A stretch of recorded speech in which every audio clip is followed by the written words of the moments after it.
wabarakatuh. Perkenalkan, nama saya Halifatul Umar selaku pemateri pertama.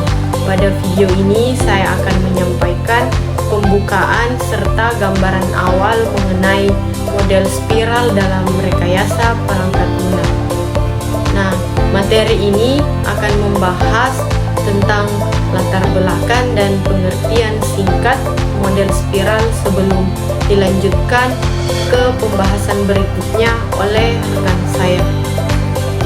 Baiklah, langsung saja kita mulai pembahasannya.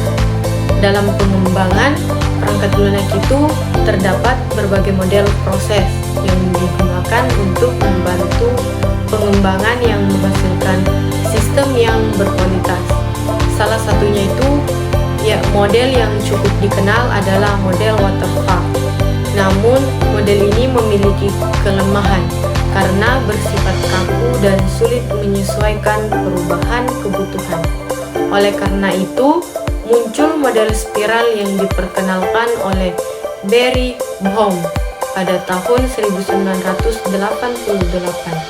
Model ini dikembangkan untuk mengatasi proyek perangkat lunak yang berskala besar, kompleks, dan memiliki resiko yang tinggi. Nah, model spiral menekankan pada proses pengembangan yang berulang atau iteratif serta fokus utamanya itu pada analisis dan pengendalian resiko di setiap tahap pengembangannya. Nah, di sini adapun rumusan masalah dari pembahasan ini meliputi pengertian model spiral, struktur dan tahapannya, dan adapun cara penggunaan, kelebihan dan kekurangannya, serta contoh penerapan dalam dunia nyatanya.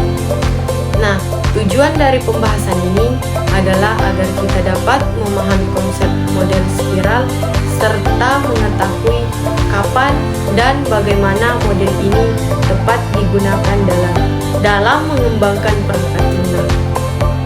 Oke, selanjutnya penjelasan materi akan dilanjutkan oleh rekan saya. Baik, di sini saya akan menjelaskan pengertian serta struktur dan tahapan model spiral.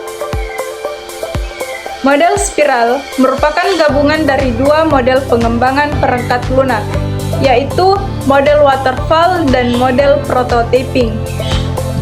Dari model waterfall, model spiral mengambil proses yang sistematis dan terstruktur, sedangkan prototyping, model spiral mengambil pendekatan interaktif dengan pengguna.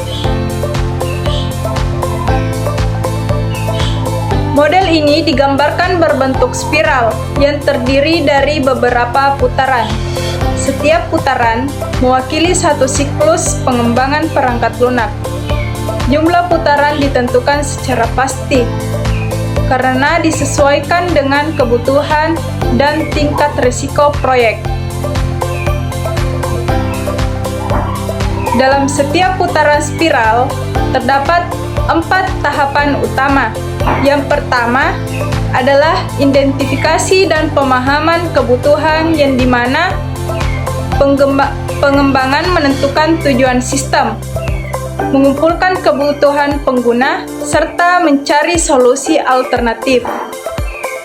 Kemudian, tahap kedua adalah analisis resiko, yaitu tahapan yang paling penting dalam model spiral. Pada tahap ini, setiap kemungkinan risiko dianalisis baik dari segi biaya, waktu, teknis, maupun keamanan sistem. Kemudian tahap ketiga adalah pembangunan prototipe, yang dimana rancangan sistem mulai dibuat dan diuji. Prototipe ini membantu pengembangan dan pengguna untuk melihat gambaran secara nyata. Kemudian tahapan keempat adalah evaluasi, yaitu menilai hasil pengembangan sebelum melanjutkan ke siklus berikutnya. Dari evaluasi ini, ditentukan apakah proyek dapat dilanjutkan, diperbaiki, dan dilanjutkan oleh rekan saya. Selanjutnya, saya akan menjelaskan penggunaan, kelebihan, kekurangan, serta contoh penerapan model spiral. Model spiral umumnya digunakan pada proyek-proyek besar yang memiliki tingkat risiko sedang hingga tinggi, serta kebutuhan yang belum sepenuhnya jelas. Model ini juga cocok untuk proyek jangka panjang yang memerlukan perubahan secara berkala.